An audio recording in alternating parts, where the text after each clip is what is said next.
At dito nga mga kamaster sa batong to, nakapansin ako dito ng isang pugita at sinubukan kong tanggalin ang kanyang tabo na bato. Aba, napakalaki pala mga kamaster. At pagbalik ko mga kamaster sa ilalim, hindi ko na pinatagal. Pinana ko na agad ang pugita. Sa pool kang pugita ka ngayon, kikilitiin lang kita, nakikilitiin hanggang sa lumabas ka. Sige, lumabas ka na, wag mo na ako pahirapan. At dito mga kamaster, dali-dali kong kinuha ang aking isang pana at susubukan kong panain uli itong pugita na tong. Napakalaki niya kasi mga kamaster, alam kong pahirapan tayo. At dito, hindi natin siya tinitigilan hanggat hindi siya lalabas. Wag mo na ako pahirapang pugita ka. Ang laki niya, halos sakupin niya na yung buong pana ko. Ayun, sinakop niya na nga buong pana ko mga kamaster. Sige, lumabas ka na, wag mo na ako pahirapan. At dito mga kamaster, unti-unti na siya nalabas.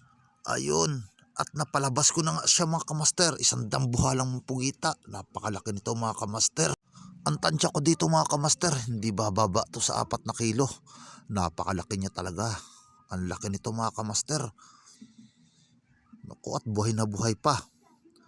At ang hindi ko pa maiangat mga kamaster kasi yung kanyang ibang galamay nakakapit pa doon sa bato.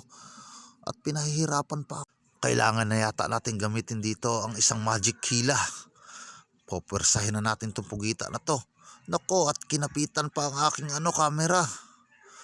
Nako, ahon muna tayo mga kamaster. Baka mapuruhan pa ang ating camera. Loko kang pugita at kinapitan mo pa ha. Pagbalik natin dito mga kamaster, sumuksok na naman siya sa bato mga kamaster. Kailangan na natin siya pwersahin mga kamaster. Masyadong mahaba ng oras natin dito. Naginugol mga kamaster.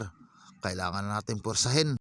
At dito mga kamaster, pagbalik natin, pupwersahin ko na itong pugita na to. Putol kong putol ang ulo. Hayon, at naiangat ko na mga kamaster.